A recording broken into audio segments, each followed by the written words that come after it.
Good evening, Derryfield.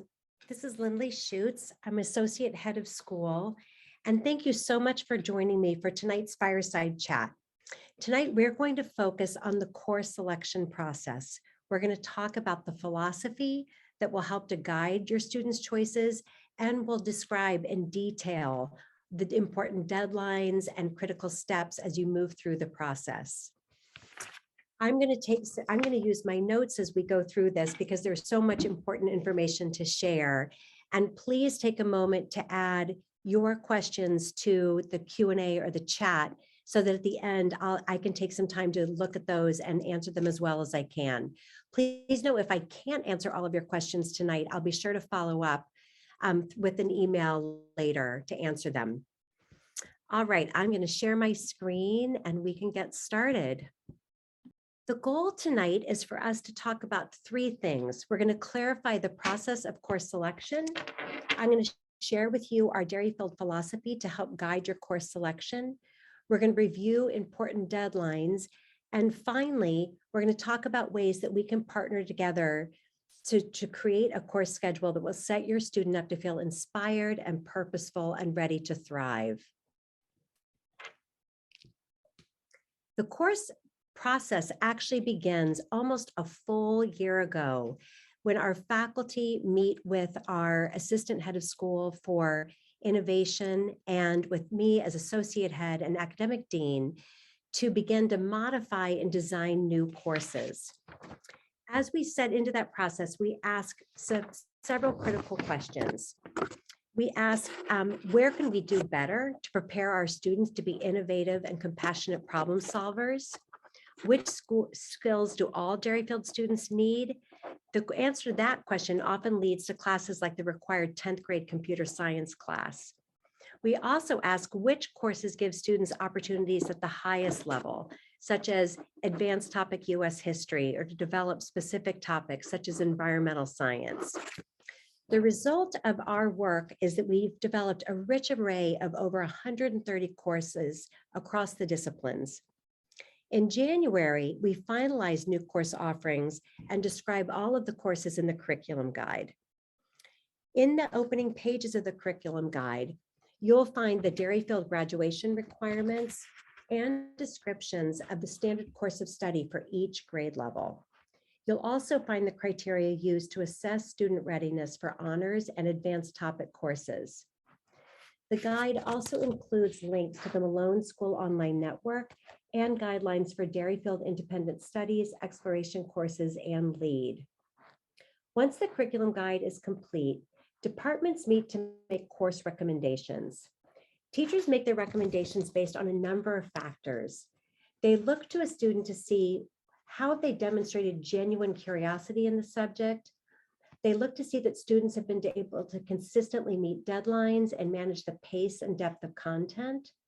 They look for interest in a student and going beyond the expectations. And they look to say that, and they also, what's important to understand about that selection, about that recommendation process, is that each department makes their decision in a silo, meaning that one department doesn't necessarily know what the other departments are recommending. And what's important to understand about that is it means that when your student receives the course recommendations, it's going to be important for you as a family to partner with the advisor and to talk with teachers to make sure that as your student is looking at those recommendations, they understand that they don't have to take each of the courses that were recommended. They can really begin to choose where they'd like to choose advanced courses and where they'd like to stay with regular courses. The goal is to aim for something that is well balanced.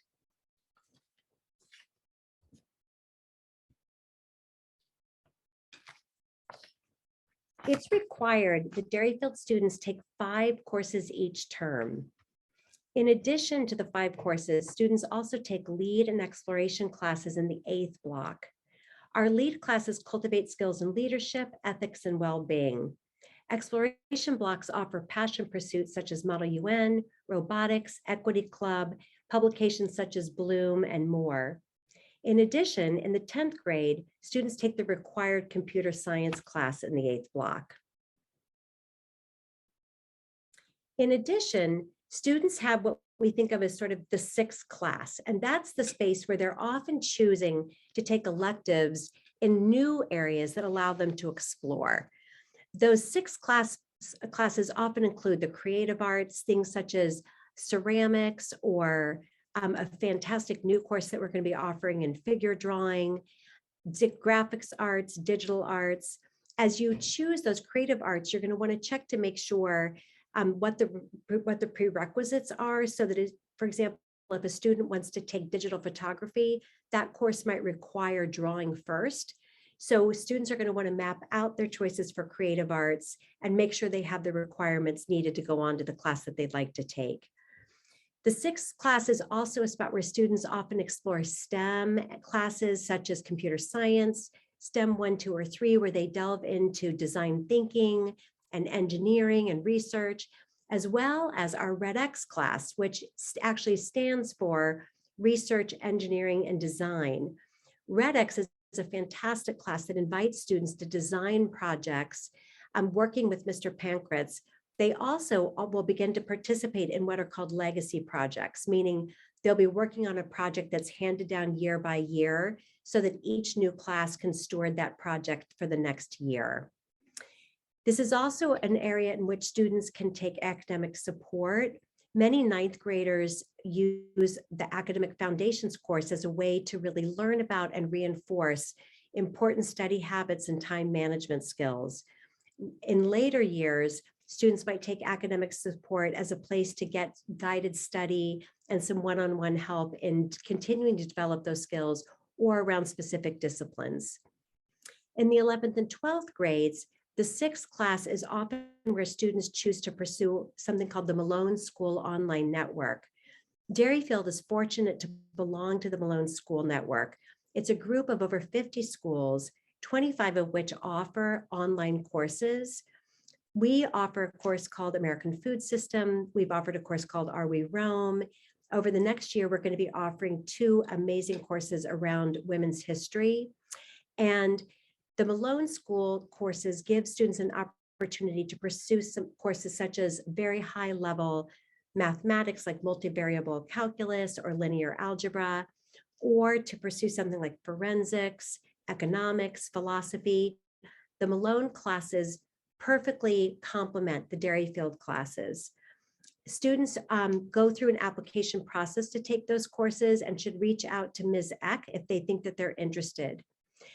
The Malone courses are honors level courses, so they require a lot of independence, students who have initiative around organizing their work, and students who are really excited to pursue something online with students from schools across the country. Finally, the sixth class is a place where students can also pursue independent study. Students propose an independent study project 1 term before they plan to take the course. So for example, if your student wanted to take an independent study in the fall of next year, they would propose it this year by reaching out to me, putting together an application, and then selecting a teacher advisor who would work with them on that. Independent studies are offered in topics that are not covered in current Derryfield classes, and they invite students to take a topic that they're really excited about to a deeper level.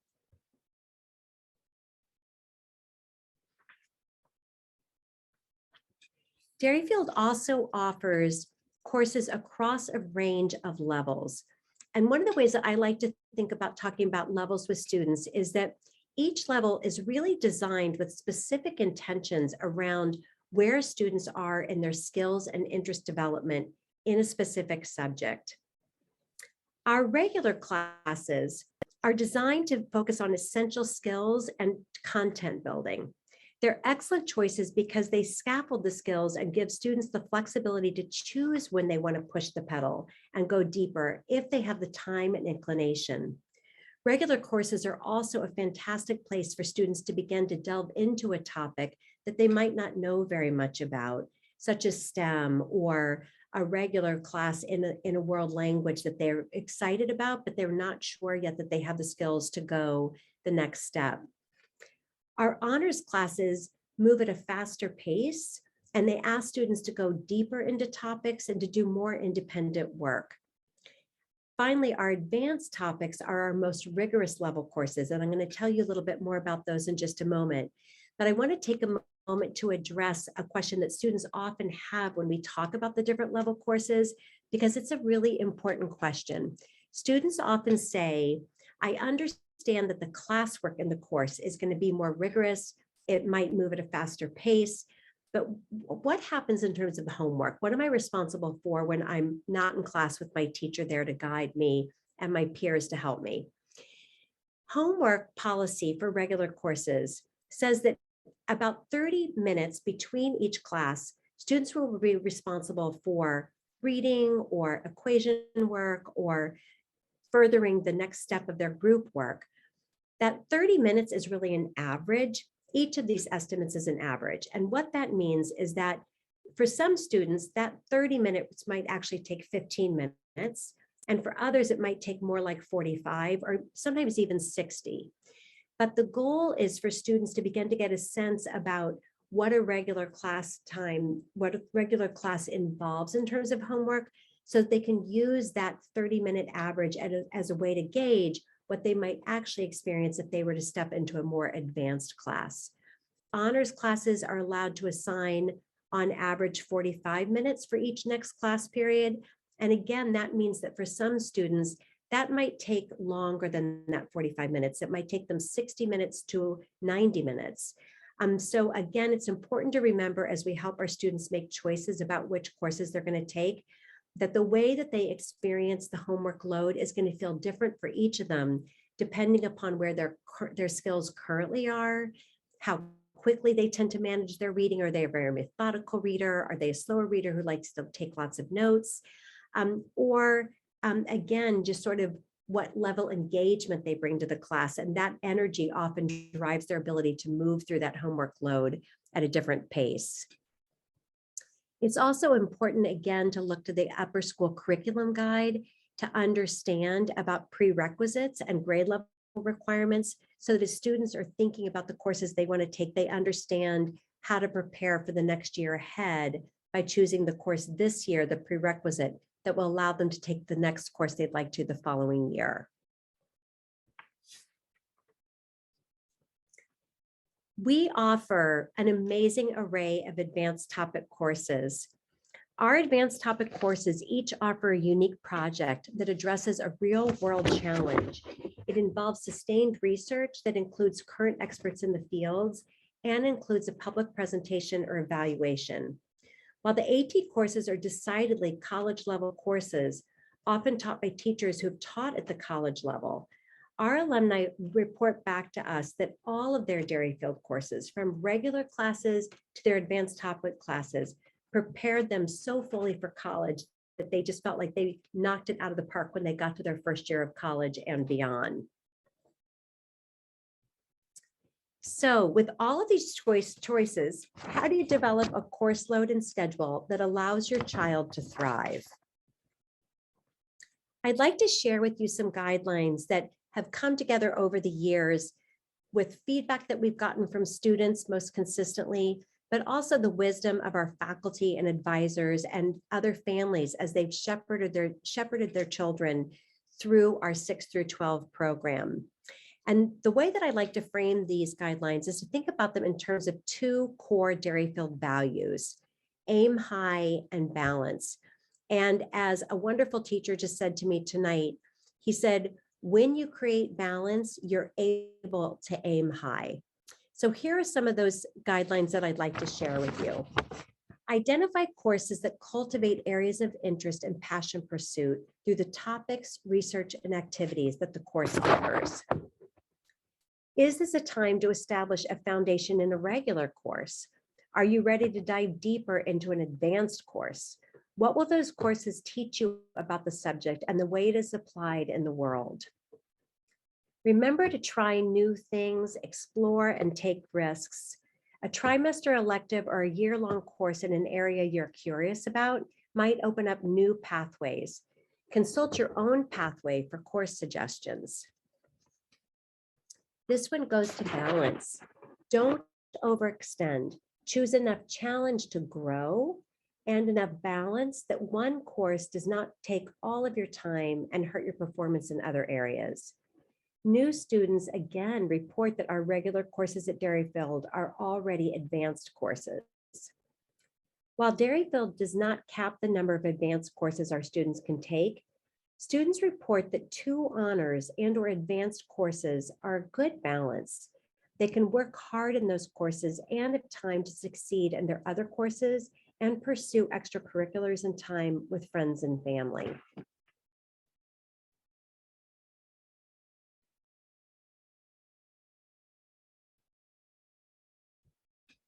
I'd like to share with you a sample schedule of courses and extracurriculars pursued by a junior in the last few years. And what I'd like for you to note here is that this was a student who received recommendations to take a number of advanced courses. And in the process of trying to decide which courses to pursue, he worked through the time management worksheet. He talked with his family. He thought a lot about what he most enjoyed. He thought about what direction he might want to go in the college level. And all of those things led him to what I would call a really balanced schedule that also allowed him to aim high and explore things at a high level that he was really inspired to pursue at that higher level. He chose to take an American literature class. He chose to advance the AT US history class. And he thought that those 2 classes in combination would allow him to choose when in the American literature course he wanted to go deeper, do some extra reading, maybe take on a little additional work. But it also gave him the opportunity to decide when to take a step back so that he could give his attention and excitement to his advanced topic history course, which he knew would consistently move at a much higher level at a much faster pace. He chose to take an honors pre-calculus class because he thought it would better prepare him for some of the STEM-related courses that he knew he wanted to take later. And he decided to stay in the regular level physics class because, again, he wasn't sure that physics was the course that he was most passionate about. He was picturing getting home late at night after a travel game. It's 9 o'clock. He's got his homework to do. And he said, you know what? I think I'm going to feel best if I dive into physics in a way that I know I can manage it and not feel too worried about it. And I can always go for extra help as needed. And again, I can decide where to go deeper if I'd like to. And then he also loves world language, and he decided to pursue Spanish 4. And he knew that pursuing Spanish 4 would allow him the choice the following year, if the course went well, to be able to move on to advanced topic Spanish because he loves language and he thought he might want to do that in his senior year. You can see that for his 6 courses, he chose some electives that really complement his other interests. He's choosing RedX. And then he also chose public speaking because he's really interested in history and is playing around with ideas around what kind of work he might want to do. And he chose international relations as a way to be learning globally while he was also focusing on US history. One of the other reasons that he chose to go with 2 advanced courses rather than additional advanced courses is he felt that that would give him the time and ability to take these 6 courses, which he had been looking so forward to. In his exploration classes, you can see he chose small engine repair, Model UN, and mountaineering, all courses which, again, were just things he was really excited about and were continuing to develop his interest in STEM and in things like politics. And then finally, this is a student who plays very high level lacrosse. He plays with the travel team, he plays for Derryfield, and he was really interested in making sure he had time to do that at the high level that he wanted to. And finally, he was really excited about pursuing women in STEM. I don't know if he ever actually got to that club, but he talked about it. And what he was excited about was that his course sign up allowed him to make the time to do that activity. So one of the things that students often ask is, how do I know that I have enough time to do all of these things that I want to do? If I only had more time in my day, I think we can all relate to that because we get excited about what we're passionate about. Over the years, we've developed a number of really useful tools that will help your student decide how and when to best allocate their time. Ideally, we're always giving time to the things that we value most, and we're learning how to manage our time through things that we find to be more challenging. So you'll see in Google Classroom a number of tools that your student can use to help plan their next year and the years ahead. The first is the time management worksheet. And that asks your student to do an assessment about how much time they allocate currently to things like travel sports, jobs that they might have outside of school, family responsibilities, their commute time, how much time they currently devote to homework in each of their disciplines. It asks them a whole array of questions about their time so that as they then plug in the equivalent numbers for the courses that they're anticipating next year, they can get a sense about, is this leading to a schedule that will allow me to continue to get good rest, give me good energy, and let me come prepared to school each day, ready to learn and engage. We also ask students to fill out something called the Planning Ahead Graduation Requirement Document. That too can be found in Google Classroom, and that asks students to map out their courses year by year so that they can check in with their advisor to make sure that they're meeting all of the graduation requirements and that they are looking ahead to make sure that they're doing the prerequisites that will allow them to do the courses that they want to do in the future. We would also encourage students to look at their pathways, to remind themselves about the pathways of studies that they might take, and to go onto MSA and Google Classroom to look at the course sequence charts, which gives them a clear picture of all the courses that lie ahead. We'd also encourage them to talk with their current teacher about next year courses to ask them what would be a good match for me for next year. Sometimes as students work through this process, they realize that they are really excited to pursue an advanced course that might not have been recommended by their teacher. So this gives them an opportunity to reach out and follow through on this process, which I'm going to describe now. To request an override, students should take 6 steps in conjunction with the team that will work with them. The first step is to let their advisor know that they're interested in doing an override, and they should look for the directions for how to walk through this process in Google Classroom. They also need to fill out the time management worksheet, which is required for all students, but it's specifically required for the override. It's the first step in the process as they meet with their teacher. They should have that completed. And it's important to know that that time management worksheet needs to be signed by you as parents. Next, they're going to meet with their current teacher to discuss the recommendation, why the student would like to pursue the advanced course, and to just explore how it would fit with the student's full plan for next year. Then the teacher will fill out a form and the student will fill out a form and they'll submit those. The course override request form then goes to the course review committee. And the course review committee is a new process that we've put into place this year that we are so excited about because it invites all of the department chairs, me as associate head, Jenny Besh as director of student support, to come together to look at a student's request so that we're getting the full view of all of the child's plans for the next year. We look to see what their projected course load is as they've laid it out. We talk about what their extracurriculars might be and what they've done in the past. And the question that we are always asking is, how can we assure that if a student receives permission to move ahead with this override, that they have a really good chance of being successful and continuing to thrive next year? Once the course review committee has taken a look at that request, they'll then reach out to you all by email to let you know the decision. Finally, we're going to talk about a number of important deadlines and required signatures from you. The first important deadline is April 12th. And this is the time when if a student is going to request an override, their paperwork needs to be in. They need to have met with the teacher. They need to have filled out the form and submitted it and be ready to answer any other questions that might come up from the department chair or others about the request. April 12th is also the deadline for Malone applications. And by that point, students also should have had a conversation with Ms. Eck about the Malone guidelines. And again, a parent signature is needed for the Malone application. Finally, all of this process comes to a close on April 20th, when students will turn in their course registration forms. And again, the course registration form is the final form that you as parents will sign.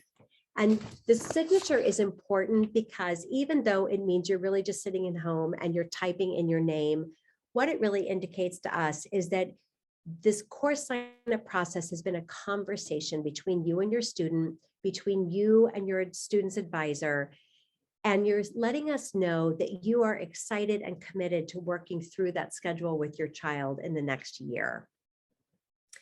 It's an intricate process. It's a process that asks for a conversation between all of us and partnering.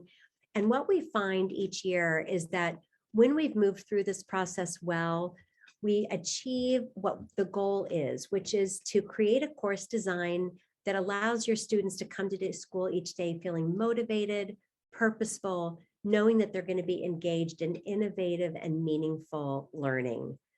As one of my advisees once said to me, if the goal is to thrive, I can say that I successfully thrived this year. I had some challenges. I had some spots that I knew I could relax a little. I had lots of room to explore. And for the most part, I felt like every learning day held something in it that was meaningful and purposeful. Thank you so much for joining me tonight. If you leave our program tonight and you find that you have questions over the next few days, please reach out to your child's advisor. They are the best guide for them through this process, but also feel free to reach out to their teacher if you have questions that are content specific for next year's courses. Thanks again for joining me. Good night, and I hope you all are well.